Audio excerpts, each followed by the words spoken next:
Bom dia, bem-vindos à Bolsa do Mente. Eu sou o Miguel, coach e atleta. Hoje tenho o prazer de ter aqui a Patrícia Santos e ela é coach e tem aqui uma história muito engraçada para nos contar. Portanto, queria te agradecer pelo aceitares o convite. Eu é que agradeço. Então, tu recentemente fizeste aqui o Caminho de Santiago e fizeste sozinha. Como é que tu estás? O que é que sentiste? É verdade, foi o meu terceiro caminho de Santiago, sozinha. Ainda, já não foi a primeira vez que eu fiz sozinha, já o tinha feito em 2017, a primeira vez com duas amigas, mas o meu objetivo sempre foi fazer sozinha. Mas nós temos assim aquela mentalidade, ou eu deixei-me minar por aqueles comentários de que uma mulher sozinha não devia fazer o caminho. E então, dessa primeira vez, arranjei duas amigas para me acompanharem.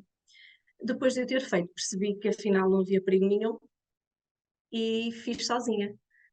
Passados 3 meses, fiz sozinha. Entretanto, surgiu um outro caminho na minha vida, que foi o caminho do cancro, e correu tudo bem e eu senti-me quase que na obrigação de lhe ir agradecer a Santiago, porque foi um... Eu que não sabia o que era ter fé, foi a quem eu me agarrei, passa a expressão, e decidi em junho deste ano fazê-lo de novo e sozinha e sem qualquer medo. Claro que estava com bastante receio da minha condição física, mas fui trabalhando, fui preparando, até porque o objetivo de o fazer sozinha de novo, como forma de agradecimento, começou logo após a cirurgia que fiz. E a primeira pergunta que faço ao médico depois da cirurgia é: quando é que eu posso fazer o caminho de Santiago? Claro que isto era tudo muito recente, mas foi aí que eu plantei a sementinha de, ok, eu tenho que lhe agradecer. E claro que passados 4 anos consegui cumprir esse objetivo, fruto de algum trabalho, mas sim, consegui sozinha. Há aqui muitas coisas para nós pegarmos e falarmos. Se calhar pegamos aqui nesta parte, não é? Tipo, do cancro, e que é uma jornada que, não é? Pode acontecer a qualquer um de nós, mas tu, como passaste, se calhar consegues partilhar connosco o que é que para ti foi essencial para, não é? Estás aqui hoje. Eu sempre fui cuidadora dos outros. Eu trabalho na. O coaching entrou na minha vida só depois de ter ficado doente, mas toda a minha vida, há 20 anos, a trabalhar no INEM como técnica de emergência pré-hospitalar e voluntária nos bombeiros desde os 16 anos, ou seja, sempre fui cuidadora dos outros. Para mim, cuidar dos outros era a minha vida. E o cancro veio mostrar que, afinal de contas, eu também tinha que parar e tinha que cuidar de mim. Basicamente foi uma das coisas que o cancro me ensinou. E depois encarar a morte. Eu já vi a morte das mais variadas formas e feitios, das mais variadas idades, mas nunca me tinha deparado com a minha morte. E o cancro veio-me mostrar, afinal, que eu também morro, não é? Afinal, um dia eu também vou morrer, e se calhar até poderia acontecer mais cedo do que aquilo que algum dia eu tinha imaginado. E veio-me fazer olhar, obrigou-me a olhar para mim e olhar para dentro, não é? Porque quem é que eu sou? Afinal, quem é que eu era, não é? Que era aquela construção daqueles 38 anos de vida. Percebi que eu vivi quase 38 anos sem me conhecer. E o cancro permitiu-me isso, permitiu-me, acima de tudo, a entrada no mundo do desenvolvimento pessoal e a viagem mais interessante da minha vida, que foi a viagem ao centro do meu cancro. E tu, quando falas aqui da morte, vem-me à cabeça que se calhar nós, quando estamos tão perto assim de alguma coisa, se calhar ganhamos mais clareza do que é realmente importante para nós, não é? E se calhar o que não é tão importante começamos a descartar. Sem dúvida, sem dúvida. Aqui começas a perceber ou a valorizar coisas que até então passa completamente despercebida, nomeadamente o tempo. Se foi coisa que eu comecei a apreciar e a valorizar, foi o tempo. Nós passamos uma vida inteira a reclamar que não temos tempo para nada, quando na verdade o tempo é só o bem mais precioso, e tu percebes que a todo momento tu podes ir embora daqui deste plano, do que lhe quiseres chamar, tu percebes que afinal tu até tens muito tempo e tens tempo para tudo. O que importa aqui é perceber para onde é que tu estás a dirigir o teu foco e se tu estás a usar o teu tempo para reclamar de tudo aquilo que não tens, ou se estás aqui para agradecer tudo aquilo que tu tens, aproveitando todo esse tempo. Sem dúvida que para mim foi das coisas que mais me deu clareza, foi perceber que, ok, isto aqui é um tempo limitado, não é? Nós não vamos estar cá para sempre, então se não vamos estar cá para sempre, o que é que nós vamos fazer aqui durante este tempo que estamos entre nascer e morrer, não é? E que nunca sabemos quando é que ele vai acabar. E esta parte que tu falaste da fé, que tu estavas a dizer que nem eras muito de fé, não é? Deu-te se calhar um ânimo diferente e encaraste de maneira diferente. Olha, Miguel, eu nem sabia o que era ter fé. Eu cresci numa família religiosa, mas que católica, digamos assim, quase como a maioria dos comuns mortais aqui, e em que és batizada, fazes a comunhão, e eu fiquei ali pela primeira comunhão quase que por obrigação, e depois não sabia o que era ter fé, e eu tinha muita pena, porque eu via as pessoas com fé, a falarem da fé, a falar de que acreditavam em alguma coisa e eu não acreditava em nada. Não tinha mesmo qualquer contacto nenhum com religião, com fé, com espiritualidade. A verdade é que quando me deparei com a doença, eu senti essa necessidade. Caramba, e agora onde é que eu me vou agarrar? A verdade é que eu estive sempre muito protegida por uma bolha de amor à minha volta, desde família, amigos, colegas de trabalho, desconhecidos. Criou-se ali uma bolha e então eu precisava de fazer a minha parte, não é? Eu precisava de me agarrar a alguma coisa e foi quando comecei a descobrir a espiritualidade, entrei no Reiki, ainda que o Reiki não seja das coisas que mais me diz, mas investiguei de tudo um pouco, fiz de tudo um pouco, até perceber que a maior fé está em mim. Eu tenho que acreditar acima de tudo em mim e nos meus poderes, nos poderes que nós temos enquanto seres humanos, na nossa crença, a crença em nós. E depois, claro, olha, acreditei muito em Santiago de Compostela, talvez porque ele tenha feito um pedido, ainda que por brincadeira, no primeiro caminho que fiz, ainda em brincadeira com umas amigas, fiz-lhe um pedido. E ele atendeu-me esse pedido, não sei se a verdade é que esse pedido foi atendido e ainda que naquela altura eu não tenha percebido, depois mais tarde é que percebi, então agarrei-me a Santiago, foi quem eu me agarrei, não te sei explicar, talvez pelo caminho ter sido tão mágico, as coisas que acontecem ao longo dos 3 caminhos que fiz são tão mágicas que foi aí que eu me agarrei. Não sei explicar melhor do que isto. Tu falaste agora de Santiago, eu nunca fiz o caminho de Santiago, por acaso é uma das coisas que eu ando a adiar, não é? Ah, mas toda a gente que faz o caminho, e tu estás a falar com o caminho que fizeste 2 vezes e com uma certa magia, achas que é uma viagem contigo mesmo? Tu consegues estar contigo mesmo e ter aquela conversa e aquelas pessoas que estão a fazer, às vezes, muitas vezes pela última vez, o caminho, que vêm da América, vêm do mundo inteiro. Qual é que é a magia? Eu sei que é difícil descrever algo assim, não é? Mas se pudesses pôr palavras, Sim, como é que seria? o caminho começa a partir do momento em que tu pensas em fazer o caminho. E aproveita, se tu tens essa vontade, aproveita porque tu já estás no caminho. Se já tens essa vontade de fazer, o caminho começa aí. Depois, quando tu começas, estipulas a data para ir, para fazeres o caminho, tens tudo preparado, a mochila, os bens que necessitas, já escolheste qual é o caminho que vais fazer, depois é começar e seguir as setas. Já começa a haver muitas apps, já muitos grupos de apoio, mas eu continuo a achar que mochila às costas e seguir as setas amarelas é a melhor forma de fazer o caminho. Depois, durante o caminho, se tu vais sozinho, imagina, eu fui sozinha, mas tu nunca estás sozinha, porque tu tens outros peregrinos, tens o contacto contigo mesma, que às vezes é bem difícil nós estarmos sozinhos connosco. Eu costumo dizer as várias Patrícias aqui dentro de mim, isto já é uma confusão. E no caminho, se tu te permitires a isso, tu vais te ouvir. No caminho é mais do que aquela conversa que tu tens com peregrinos de todas as nacionalidades, com pessoas completamente diferentes de ti, mas ali somos todos tão iguais. O caminho permite isso mesmo, permite muito escutar-te. Outra das coisas que o caminho me ensinou foi o desapego, não é? Tu em casa demoras se calhar imenso tempo a escolher uma roupa para vestir no caminho, são aquelas e são tão simples e tu sentes-te tão feliz com aquilo. No caminho, em casa, está-te a acabar o frasco de shampoo, já estás a pensar em comprar. No caminho, tu usas até a última gota, e se não for shampoo é sabão, e se não for sabão, seja lá o que for. Uh, Aquela coisa de tu lavares a tua roupinha, podes ir a secar na mochila, sabes? É tudo tão desprendido, há um desprendimento, há um desapego, há uma.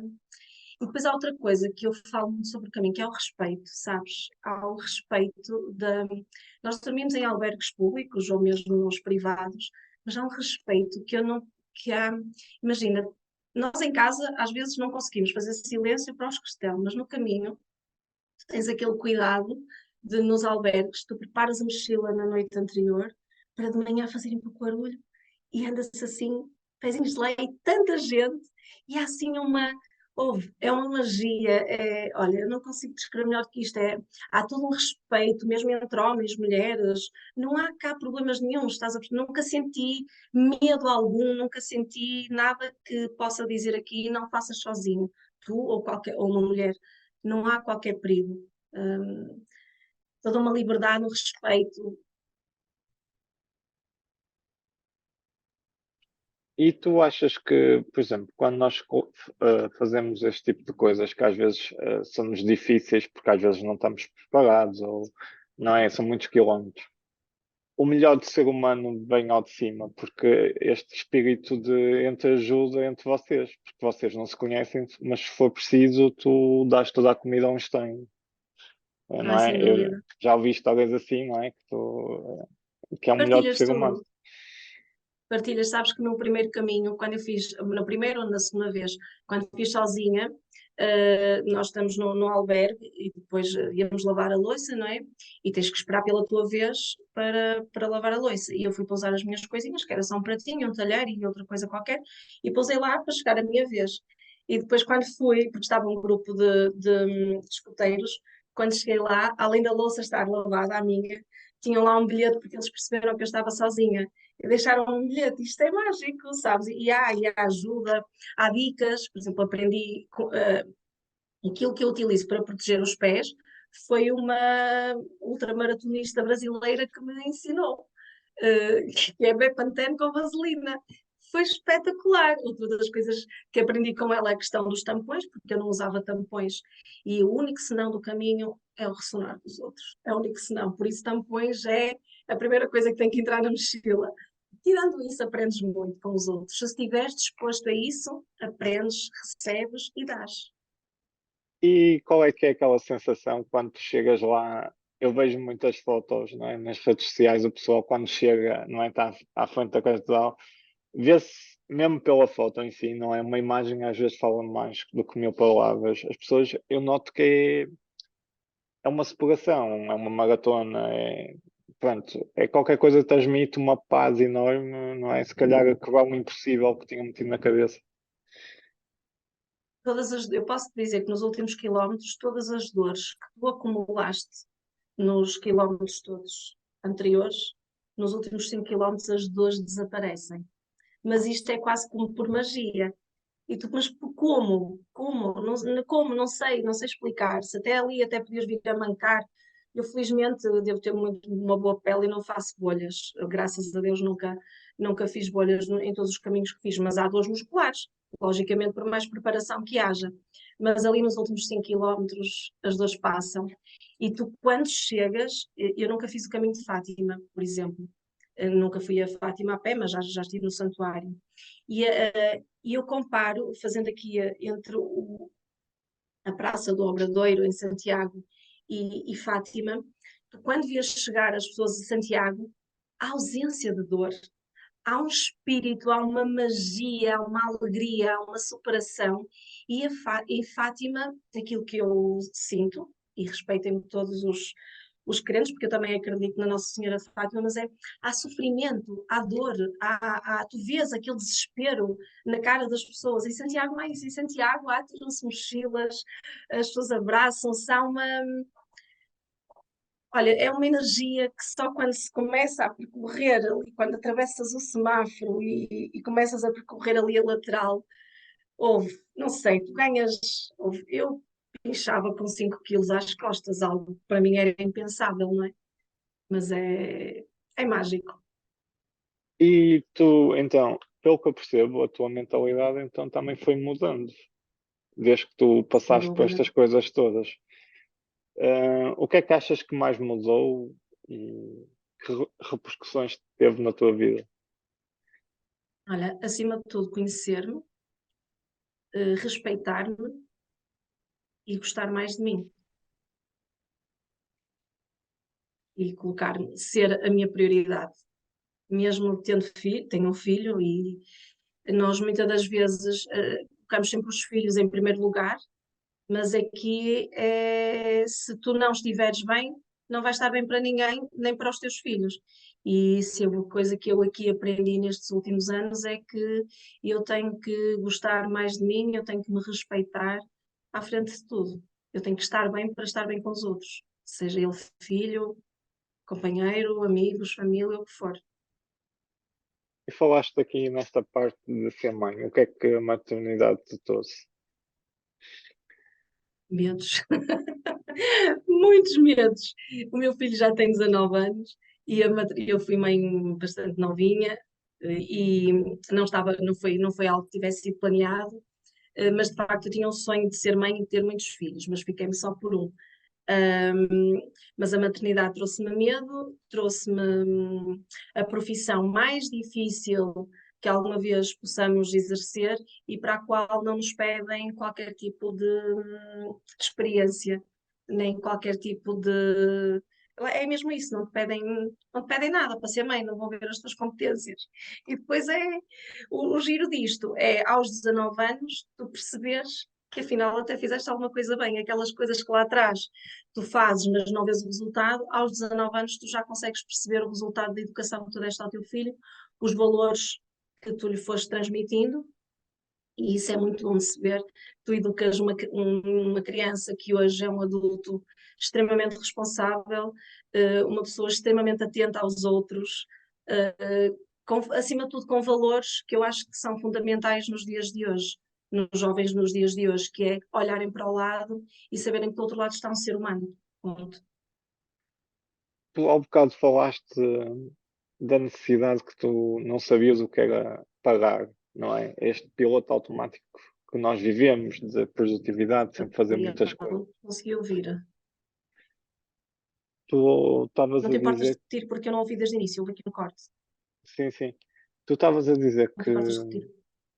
que a necessidade de parar, não é? De respirar, meditar, tu tiveste que aprender isto tudo.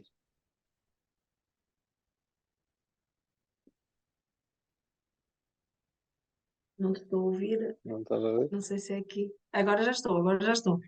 Pronto. Eu estava-te a perguntar se a nível de esta necessidade que tu disseste de parar, de meditar, de respirar, estar presente, não é? Nós vivemos um bocado às vezes em piloto automático. Um, não, como é que foi esse processo? Foi toda uma aprendizagem. Comecei a fazer isso também já depois do diagnóstico. A mim, meditar, sei lá o que era isto, meditar. Eu acho que as pessoas se assustam porque acham que meditar é literalmente parar os pensamentos. E claro que claro, não é assim tão simples. Então, a meditação, eu comecei a perceber que de início era difícil para mim, porque eu não conseguia parar, mas depois comecei a perceber que, ok, eu consigo trabalhar a minha mente e eu consigo aquietá-la, não é? E há momentos em que eu consigo um estado mais profundo, há outros que nem tanto, mas isto é tudo um treino e a meditação trouxe-me ou deu-me a possibilidade de é quase como uma ferramenta que eu utilizo, por exemplo, antes de me preparar para qualquer coisa. Eu posso fazer meditação, posso fazer uma respiração consciente, mas trazer-me ao aqui e ao agora. Estar aqui e agora só neste momento, sem estar preocupada no que é que vou fazer logo e sem estar preocupada o que é que eu deixei para trás por fazer e que podia ter feito. Foi basicamente aprender a estar aqui, só aqui. E há aqui uma coisa que tu estás a dizer e que eu acho super interessante, que é do medo. Eu costumo dizer que o medo é uma ilusão, mas que não estava muito. Nós temos vários medos e tu estás a dizer que quando foste mãe ainda tiveste mais medos. Mas tu antes estavas a dizer que tiveste que superar os teus próprios medos. o medo está cá para nos proteger, não é? O medo é uma emoção básica e está cá para nos proteger. A dada altura da nossa vida, e eu já senti isso, tinha o medo a dominar. Agora comecei a aprender a ser eu a dominar o medo e a perceber que ele está aqui para me proteger até uma determinada altura, mas eu tenho que saber distinguir até onde é que é um medo real, onde já é só fruto da minha imaginação. E muitos dos nossos medos é mesmo a nossa imaginação a trabalhar lá à frente, não é? O que é que pode acontecer, né? E o medo, eu sempre tive muitos medos, é verdade, também fruto do voluntariado nos bombeiros, a profissão também me causou bastantes medos. Eu comecei a perceber isso, que a dada altura já me estava a fazer mal, porque eu adquiri muitos medos mesmo, e depois comecei a perceber que muitos deles eram fruto também da minha imaginação. Já tinha uma imaginação muito fértil para o medo, e agora, neste momento, ainda estou naquela fase de aprender a dominar o medo. Já percebi que a dada altura ele só está aqui para me proteger, já percebi que ele me quer proteger, posto isto, agora quem manda sou eu. Ou pelo menos tento. E aqui esta tua caminhada pelo desenvolvimento pessoal, como é que tu começaste? O que é que te marcou, não é? Tu agora és coach, fazes PNL, não é? Acredito que também tenhas mais projetos aí na cabeça também. Sim, isto começou, como eu nunca fui de estar parada, para tu imaginares, trabalhava quase 24, quase não chegava a trabalhar 24 horas por dia, dar de caras com uma baixa o tempo inteiro em que tens que estar parado e também limitado de alguma forma, não era muito a minha praia. Então comecei eu tinha que fazer alguma coisa. Na altura, ainda antes de entrar que é algo que eu acho que não falei, mas antes de entrar no desenvolvimento pessoal e ainda careca, senti que tinha que fazer alguma coisa mais pelas carecas que passavam pelo centro da mama do Hospital de São João. E tive uma ideia de criar um calendário solidário, o calendário solidário das carecas. E daí, junto com mais duas carecas na altura, criámos esse calendário solidário, de forma a ajudar os utentes e os familiares que passavam pelo centro de mama do Hospital de São João. Surgiu o primeiro calendário, depois do calendário surgiu a associação, que é o Testemunhar e Ajudar, no qual eu neste momento, por opção, também já não estou dentro, porque percebi que a dada altura eu tinha que me desligar do tema cancro, mas foi por onde eu comecei, ou seja, na altura arranjamos forma de ganhar dinheiro, de arranjar dinheiro para fazer calendários, foi assim um filme, ou seja, comecei logo aí, eu tinha que fazer alguma coisa, não podia estar parado. Fizemos o calendário solidário, criou-se a associação está de vento em popa e eu tive que sair porque lá está, por causa dos medos e porque já não estava a conseguir estar sempre a falar com doentes com cancro, estar sempre a contar a minha história, então saí. Ainda nessa altura comecei a fazer formação, comecei pela programação neurolinguística, depois da programação neurolinguística seguiu-se o coaching e comecei a perceber-se, eu antes de ficar doente, o meu trabalho já não me, havia ali qualquer coisa no meu trabalho, eu sentia que queria mais, mas não sabia o quê, mas também nunca parei para perceber. E então, mas sabia que passava por continuar a ajudar pessoas. A partir do momento em que eu me deparo com uma limitação física e que não consigo exercer o meu trabalho em pleno, há aqui e agora, não é? E agora o que é que eu vou fazer? E então percebi que através do coaching eu poderia continuar a ajudar pessoas, mas de uma outra forma. E foi aí que houve, como eu costumo dizer, houve uma outra paixão, porque eu sempre fui muito apaixonada pelo meu trabalho, mas sabes quando tens, acho que todos nós já tivemos uma paixão doentia, pronto, o meu trabalho tornou-se uma paixão doentia. E estou naquela fase do corte, e porque me apaixonei por outra área que é o coaching, não é? E, e que também é uma forma de ajudar pessoas, porque acima de tudo eu gosto muito de pessoas, gosto de conhecer o ser humano e através do coaching tu consegues perceber com ferramentas básicas conseguimos ajudar alguém a ir de um ponto ao outro. E tu falaste agora de uma coisa muito interessante, não é? Que é esta transição, não é, de carreiras que acho que todos nós passamos, não é? E muitas vezes ficamos presos ali aos medos, e agora? E será que vou conseguir? E como é que eu recomeço do nada? E se tenho idade? E será que vou ter clientes? Não é? É todo um processo de interno e externo. É um processo de descoberta. já fizeste a autodescoberta, agora vais descobrir todo o mundo profissional novo, não é? É um trabalho que eu aconselho a que não se faça sozinho, não é? Eu estou numa mentoria, precisamente porque acho que sozinha não digo que não seja possível, mas acho que sozinhos podemos ir mais rápido, mas acompanhados vamos mais longe, e sem dúvida que para eu conseguir dar este passo tenho que estar acompanhada de pessoas que pensem da mesma forma que eu e que vejam, tenham uma visão de futuro e que me ajudem a chegar lá e que não me limitem e que não me digam coisas do género: tu estás louca, vais ter 43 anos, mas tens um emprego certo na função pública, não é? Mas essas pessoas que nos dizem isso, também dizem isso para nos proteger, porque elas estão-nos a dizer aquilo com base nos conhecimentos dela, não é? Com os sapatos delas calçados. E será que ela não deve fazer aquilo? Mas elas estão a pensar por elas próprias, porque elas também teriam medo, não é? E muitas das vezes quem nos diz isto, as pessoas próximas, dizem-nos porque também gostam de nós e não querem que nós nos espalhemos ao comprido, não é? Dizem-nos isso para proteger, porque também é muito cultural, não é? Agora ouve-se falar muito em empreendedorismo, mas até há poucos anos não se falava disto, não é? Havia meia dúzia de profissões e as pessoas tinham aquelas profissões certinhas e ganhar dinheiro e não era assim tudo muito formatado.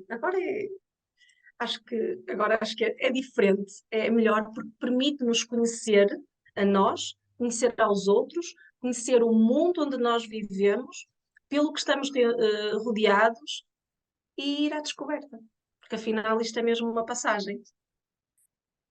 E quando tu pegas aqui nesta parte, estavas a falar aqui, não é, do sistema de crenças que nós temos, não é? Mesmo as pessoas que nos amam, não é? E se nós tivermos isto instalado dentro de nós, não é? Por exemplo, nós achamos que o coaching é um esquema de pirâmide, ou online, ou whatever, não é? Tipo, pronto, estou a dar um exemplo porque eu já ouvi muitas coisas. Uh, É estas crenças, não é, que nós ouvimos e que às vezes as pessoas falam, mas falam sem conhecimento, não é? Sim, eu acho que nós toda a vida, acho que falamos muito sem conhecer as coisas com fundamento, com o chamado conhecimento de causa. Nós falamos muito pelo que ouvimos dizer. E muitas das vezes criam-se verdades porque muita gente disse aquela coisa muitas vezes e aquilo passou a ser verdade. E só passou a ser verdade porque nunca ninguém questionou. E relativamente às crenças, tem muito a ver com isso. O que é que eu aprendi e como é que eu trabalho as minhas crenças? É questionar mesmo se elas são mesmo verdade ou se foi alguém que eu passei a acreditar porque eu vi toda a minha vida dizerem-me o que eu não era capaz, o que eu não devia fazer, ou porque era perigoso fazer aquilo, ou porque não era seguro. As crenças é muito isso. E relativamente ao coaching, é mesmo. é, Hoje em dia já há muitos coaches, não é? Já é um mundo novo, é um mundo novo. Mas eu acho que estamos mesmo aqui para desbravar mesmo esta. Há mercado para toda a gente, e desde que seja um mercado sincero, seja ele onde for, seja ele o tipo de negócio que for, desde que seja com. É uma prestação de serviços. E se houver clareza, se houver honestidade e respeito, há lugar para todos. No coaching, seja lá onde for, não é? Sim. Eu penso assim. Eh, eu também penso assim, que eu acho que eu prefiro ver o mundo pela mindset da abundância, que dá para todos. Eh, Mas tu que, desculpa interromper, tu vês o mundo pelo mindset da abundância. A mim sempre me disseram que eu vejo o mundo muito cor-de-rosa, mas eu acho que isto pode ser uma escolha, não é? Eu posso escolher sim, querer ver sempre o lado bom das pessoas, não é? Eu pelo menos escolho ver o lado bom das coisas. Eu sei que existem pessoas que não fazem as coisas por bem, mas isso qualquer um de nós, a uma dada altura da vida, podemos fazer coisas que não são por bem, não é? Eu acredito sempre no lado bom das pessoas e no mundo cor-de-rosa. Há quem me julgue que eu vivo num mundo cor-de-rosa. É uma escolha. eh, sim, tu todos os dias escolhes o que é que queres alimentar, não é? Eh, e pegando aqui em escolhas, que hábitos e rotinas tu achas que são essenciais para ti? Olha, pelo menos, ter clareza por onde é que eu quero ir. Eu tenho um objetivo que é o meu objetivo maior, lá à frente. e tenho que trabalhar todos os dias um pouquinho que seja para chegar lá. Muitas das vezes nós não conseguimos atingir objetivos porque queremos coisas grandes e achamos que as mudanças acontecem da noite para o dia quase como por magia, mas isto aqui não há mágicos, ou pelo menos não há magia. A magia aqui é diária. É todos os dias eu acordar e saber que naquele dia eu até posso acordar mal disposta, mas eu já decidi o que é que eu vou fazer. Eu já decidi o que é que eu quero para aquele dia. E fazer coisinhas, pouquinhas, passo a passo. Eu dou-te aqui o exemplo de como eu me preparei para o caminho de Santiago, este último caminho, que era eu engordei, não é? Eu aumentei de peso, de volume, tinha hábitos alimentares que não estavam, estava a ficar um pouco, passa a expressão, descuidada, desleixada, mas eu tinha um objetivo. O objetivo maior era agradecer a Santiago, nem era tanto caminho, era agradecer. Eu para agradecer tinha que ir lá a pé. E para ir lá a pé havia coisas que eu tinha que começar a fazer. Isto é quase como é o meu dia a dia. Eu tenho um objetivo maior, eu quero chegar lá. Há coisas que eu tenho que fazer. E entre as coisas que eu tenho que fazer, há coisas que eu tenho que deixar de fazer. Mas isto aqui, somos humanos, temos que escolher. E temos que escolher, temos que decidir. E decidir é cortar. Ou seja, eu para conseguir ir a Santiago, eu não podia estar a ter a alimentação que estava a ter. Não podia estar com a vida sedentária que tinha, tive que começar a caminhar. Fui caminhar muitas vezes sem vontade, mas faz parte, porque eu não podia esperar pela vontade para ir, senão não tinha ido. Não estaríamos aqui a falar porque eu não tinha feito o caminho. E isto acontece no nosso dia a dia. Quantas das vezes nos apetece ficar na cama? Eu por acaso digo isto, mas não me apetece muito porque ficar na cama a mim faz-me dor nas costas e eu tenho que acordar cedo. Mas quantas das vezes não nos apetece fazer nada? Ok, até é possível e não vamos fazer nada, mas não podemos usar isto todos os dias, porque senão vamos nos queixar porque nada acontece. Não vamos esperar que sejam os outros a fazer ou que as coisas apareçam feitas à nossa porta. E quando eu falo nessas coisas feitas, falo nos nossos objetivos, aquilo que nós queremos para nós. E se tiver muita clareza, muitas das vezes nós não chegamos às coisas ou aos objetivos porque nós não sabemos o que é que nós queremos. E isso é que faz-nos muitas vezes andar perdidos no caminho da vida. E tu estavas a falar e eu estava-me a lembrar, não é? No fundo é pegares num objetivo maior e quebrares em partes, não é? Para torná-lo mais fazível. Yeah, sim, sem dúvida. E foi isso que eu tive que fazer, principalmente com o Caminho de Santiago, foi mesmo isso que eu tive que fazer, que é o que é que eu tenho que fazer, o que é que eu tenho que deixar de fazer, o que é que eu tenho que fazer diariamente, qual é a preparação que eu necessito para que isto seja possível de acontecer. E tive que me condicionar, porque se não me condicionasse, não iria conseguir, não iria ter sucesso, ou tanto sucesso como aquele que sucedeu, não é? Que foi tê-lo feito sem criar nenhuma lesão, que era o que eu mais queria. Como tenho faço edema no braço direito, consegui fazer com um edema assim menor, assim, uma coisa mesmo mínima, ou seja, sem bolhas, sem qualquer lesão mesmo. Isto é incrível, não é? Porque tive que me preparar para isso. E fui fazendo caminhadas, comecei por pequenos quilómetros e depois percebi também qual é que era a minha limitação física e eu não conseguiria fazer mais de 20 quilómetros por dia, por isso dividi o caminho mediante a minha condição. Isso acho que é importante nós termos isto na cabeça, que é, ok, eu tenho uma condição, tenho que trabalhar em função dela. Ok. O que tu estavas a dizer no fundo é teres um bocado de autoconhecimento, não é? Como é que tu estás, quais são os teus limites, para onde é que tu, não é o que é que tu queres alimentar, mas no fundo respeitares, não é, o teu corpo, a tua mente, não é? No teu caso foi os 20 quilómetros e já deu para tu fazer o que pretendias, não é? Mas todos nós temos que ter este autoconhecimento no nosso dia a dia. Sim, tu até podes partir, no que diz respeito ao caminho de Santiago, mesmo que tu não estejas habituado a fazer exercício físico, não é? A caminhar, podes meter uma mochila às costas e fazer o caminho, e eu não tenho dúvidas que tu, qualquer outra pessoa vá ter sucesso. Até porque da primeira vez que eu fiz foi um bocadinho assim, fui sem qualquer preparação física, a única preparação física que eu tinha era o esforço físico que eu tinha no meu trabalho, inerente ao meu trabalho. Depois daquilo que eu passei e depois também de perceber que o nosso corpo também tem limites, não é? Eu tinha que me preparar para que as coisas corressem bem. e tinha que perceber até onde é que eu era capaz. Depois percebi que se calhar até conseguia fazer mais que os 20 quilómetros, mas se eu fosse fazer mais do que 20 quilómetros por dia, eu não iria usufruir tanto de cada etapa. E como eu não faço o caminho, ou há pessoas que fazem o caminho quase como uma competição, se calhar com elas próprias, com outras pessoas, para tentar fazer em menos tempo, porque podem fazer, não é? O meu objetivo ali era usufruir do caminho e para mim 20 quilómetros estava perfeito. O meu corpo estava a corresponder às expectativas, estava a correr bem, mas sim, era fundamental eu ter esta noção. E tive mesmo que me preparar, porque vinha de uma vida sedentária, não é? Um estilo de vida mais sedentário. Tive mesmo que me preparar.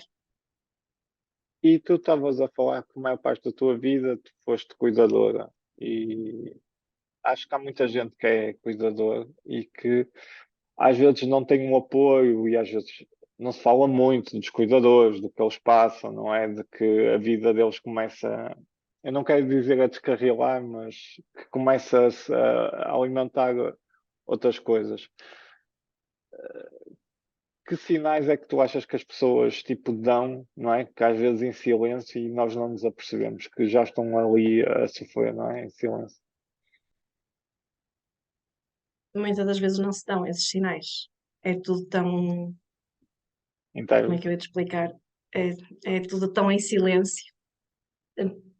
Agora já se começa a falar mais em saúde mental, mas até há bem pouco tempo as pessoas não diziam, dizíamos, estou cansada, resumias a eu não estou bem. O que é isso, não estar bem, não é? Muitas das vezes são dores que nós temos cá dentro, que não as conseguimos verbalizar e resumimos a eu não estou bem, eu estou cansada. Muitas das vezes nós estamos com raiva, estamos tristes, estamos frustrados, não é? Com uma panóplia de sensações e emoções, mas que não, nem as conhecemos, não é? Porque nunca ninguém nos ensinou, nem nunca nos permitiram a verbalizar essas coisas. Então vamos sofrendo em silêncio, vamos, vamos calando porque temos vergonha, não é? Uma coisa é dizer eu dói-me a cabeça, outra coisa é eu dizer, pá, eu não me sinto bem, eu estou triste, estou deprimida, estou cansada, eu não consigo fazer mais isto, preciso de ajuda. e esta voz, não é? Tipo, de comunicar ao mundo, não é? Nem todos nós temos esta coragem de dizer, opá, chega, olha, este comportamento não é produtivo, porque às vezes nós gostamos tanto das pessoas, ou não queremos agradar, ou temos uma crença que não queremos confusão, não é? Não queremos tirar a ordem das coisas. Não, sim, mas se tu começares a ter presente que tu não consegues cuidar de ninguém, se tu não estiveres bem, vai, só estás a acabar contigo, não é? Só estamos a acabar connosco. E, e se começares a perceber que tu és a pessoa mais importante da tua vida e que tu tens que cuidar de ti, tu tens que parar. Porque se tu não parares, vem a vida e para-te.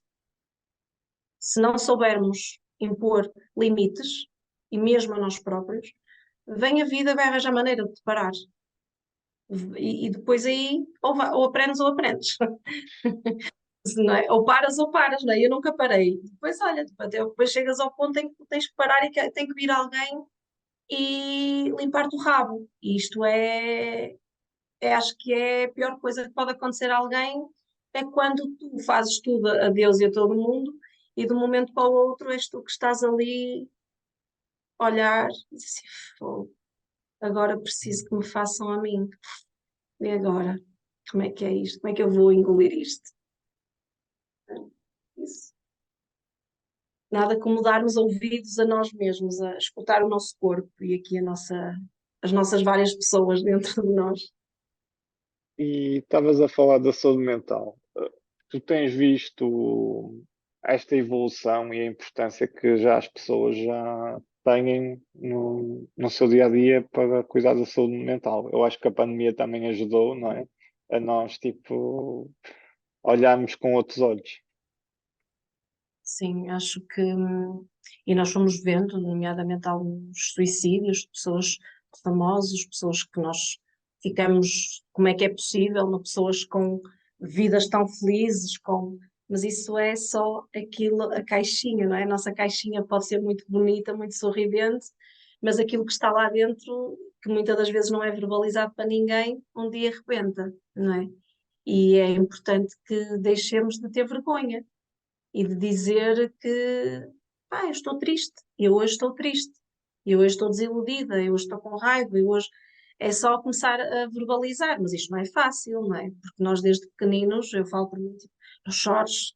Quantas vezes ouvimos isto? Não chores. Tipo, ou então homem não chora. Por que não? Porque não chora? Porquê é que não podemos chorar? Não é? Fomos habituados a reprimir as emoções, não é? E acho que isso, claro que a pandemia fechou-nos, não é? Cada um no seu quadrado, como estamos agora, não é? Cada um no seu quadrado e obrigou-nos a estar connosco, e obrigou-nos a estar com os nossos. Isso é um problema, não é? Nós só costumamos estar entrada e saída de casa ao jantar ou ao almoço e tchau e até logo, de repente estamos todos fechados em casa, não é? O que é isto? E as emoções ali todas ao rubro, o medo, o pânico, a dúvida, ali tudo a pipocar. E agora, não é? E acho que neste momento se está, pelo menos eu percebo que cada vez mais os jovens precisam de apoio. Eu falo pelo meu filho, não é? Que fez o secundário no quarto, num computador, fechado às escuras, porque depois gostava de estar às escuras, fones, tipo, que mundo é este? O meu filho saiu pela primeira vez, foi a primeira vez a uma discoteca já aos 18, porque durante a pandemia não podia ir para as discotecas, não é? Também não é a praia dele, mas estás a perceber aquilo que eu quero dizer, aquela questão de sair à noite. Houve muitos miúdos que ficaram inibidos, que foram quase 3 anos da vida deles, que cresceram de forma diferente da nossa, não é? Que nós não tivemos nenhuma pandemia e podemos crescer lá fora, com tudo o que tínhamos direito. Por isso é preciso que estejamos atentos aos jovens de hoje em dia. Sim, tu tocaste neste assunto porque depois, não é, nós usamos toda a gente em computadores e habituamos e falamos das redes sociais e das telas e tudo. Só que ainda fizemos, ainda forçamos mais as telas, não é? E depois a adaptação para voltar ao normal, à natureza, ao ar livre, à atividade física, a socializar, a ter empatia, eu acho que é uma coisa que agora é um trabalho dos pais e dos adultos mandar este sinal que, ok, tu tiveste esta fase, mas que isto não pode ser o normal, não é? Não pode ser a maneira como se vive.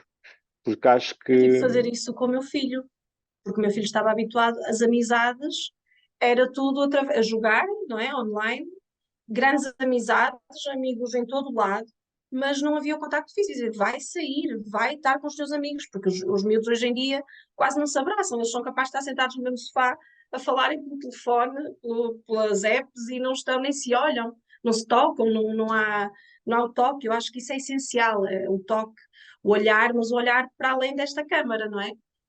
As pessoas se reunirem, se abraçarem, mas abraçarem de verdade, não é? Olhares o outro mais do que aquilo que está ali. Estas redes sociais é muito bonito, mas nós só lá colocamos aquilo que nós queremos, não é? E muitas das vezes uma imagem pode não ser a que corresponde à realidade. Por isso há que ter alguma atenção, principalmente aos jovens. E felizmente já houve algumas campanhas, porque isto, os filtros, as miúdas, isto eu imagino, o meu é rapaz, mas nem quero imaginar como será com as meninas, não é? Que os defeitos que a sociedade lhes impõe, ou que impõe que elas sejam assim, e que através de uma tela tu até te consegues ficar aquele modelito, mas depois na realidade, não é? A vida real não é assim e nós sabemos. E é preciso nós gostarmos dessa vida real, e aqui pegando aqui no gancho que tu estavas a dizer, tu ajudas muito as mulheres, não é? Com quem se calhar tu maioritariamente. maioritariamente. Não é? Temos todo as redes sociais, não é? Marketing, campanhas de marketing, publicidades, ali sempre a mexer ali com a imagem da mulher, que tem que ser assim, tem que ser assim, e tu notas isso com as pessoas que há aquela coisa irrealista e que nem sequer é saudável, aqueles standards. Sem dúvida, mas antes disso, eu ainda acho que há as mulheres, as mais gerações anteriores à minha, e muitas ainda da nossa geração, que vivem muito num padrão do que aquilo que a sociedade queria que nós fizéssemos e queria que nós fôssemos. Quis que nós estudássemos, que nós casássemos, tivéssemos filhos e fôssemos felizes para sempre. E a verdade é que isto nem sempre acontece, não é? E isto era o normal. mais do que estes padrões agora colocados pelo mundo digital. Isto ainda não é era digital. E já queriam que nós ou seguíssemos a profissão da família, ou que tivéssemos o trabalho na função pública que era certinho, que tivesses os filhos e que depois te casasses e se fosses feliz ou não, tinhas era que aguentar, porque foi aquilo que escolheste. Quem nunca ouviu isto? Mais as mulheres, não é? Que foste tu que escolheste. E o objetivo, o meu objetivo quando ajudo mulheres ou quando mulheres chegam até mim, é mesmo isto, é para que elas se possam conhecer, para que elas sejam quem elas realmente querem ser, e não a que o mundo quer que elas sejam, não é? Elas, porque eu me dirijo mais a um público se calhar com mais idade. As miúdas de hoje em dia, eu acho que já podem ser, já não têm estes padrões, não é? Creio eu que já não são educadas com estes padrões de que têm que estudar, casar, ter aquela profissão para toda a vida e ser feliz com aquela pessoa para sempre, independentemente se é feliz ou não, mas tem que cumprir aqueles padrões. Acho que hoje em dia as miúdas já têm uma outra liberdade, se calhar até é mais, mas isso já são outros 500. Mas sim, acho que são padrões diferentes, são mundos diferentes. Hum, e achas que aqui esta, não é, esta autoimagem e esta pressão, como é que nós desconstruímos para mostrarmos, não é? Porque pelo menos o que eu sinto agora é que agora temos muitas, não é, fações, tipo homem, mulher, tipo, e às vezes nós estamos mais, em vez de nos não é, ajudar, estamos aqui a olhar para as diferenças, não é, e a tirar pedras. Acho que acima de tudo temos que ser, antes de fazer seja lá o que for, é sermos inteiros, aceitarmos-nos como nós somos. Se nós nos aceitarmos, vamos aceitar os outros, conforme eles são. E aqui no que quer que seja o homem, quer seja a mulher, acima de tudo é a aceitação. Se houver aceitação e não julgamento, tudo, não é?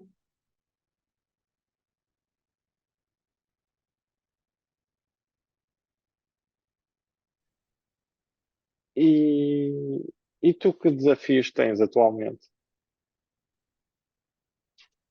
Desafios. Neste momento estou a preparar um workshop que vai acontecer agora em outubro para o público, lá está, é dirigido às mulheres para que elas possam descobrir o poder que têm, o seu poder pessoal e deitar cá para fora os seus medos e, acima de tudo, se redescobrirem. Porque acho que ainda vejo muito isto a nível profissional. Estou rodeada de muitas mulheres que tiveram profissões durante anos, a mesma profissão durante anos, mas tinham um sonho, porque lá atrás, em crianças, elas até queriam ir para artes, mas por pressão não seguiram. E depois, a dada altura, cansaram-se das profissões que tinham e começaram a dar ouvidos aos sonhos que tinham lá atrás e que hoje estão em plena transformação. Não. E eu acho que isso é fundamental e não há idades para te dar ouvidos aos teus sonhos. E tu que ambições é que tens? Eu, um dia de cada vez. É a minha maior ambição, é viver um dia de cada vez, mas claro, o meu objetivo é continuar a ajudar pessoas, sobretudo pessoas que a dada altura da vida se tenham perdido, que se tenham e que vivam escondidas e que se possam libertar, acima de tudo isso. E se eu conseguir ajudar uma pessoa que seja, eu já fico muito feliz. E claro, acima de tudo, Miguel, é mesmo ter saúde, sabes? Aquela coisa de ir ao médico na consulta trimestral e ouvir está tudo bem, tipo, não posso ambicionar mais nada, porque tudo o resto depende de mim, não é? E até mesmo manter a saúde também depende, não é? Mas o poder está todo em nós e eu, se calhar, nunca fui muito ambiciosa. Neste momento tenho as minhas ambições, construir o meu projeto, dar continuidade ao meu negócio, mas neste momento ainda é consulta a consulta, ouvir aquelas mágicas palavras de está tudo bem e de sair de lá, uau, agora posso tudo, posso tudo, venham os projetos todos cá para fora, porque tudo o resto eu posso. não é? Sim. E pronto, e construir dia a dia o meu caminho. E integrando aqui um bocado o podcast nas tuas mãos, o que é que tu gostavas de falar? Alguma pergunta que eu não te fiz? Um tema que te seja especial para ti? Não estava preparada para esta pergunta.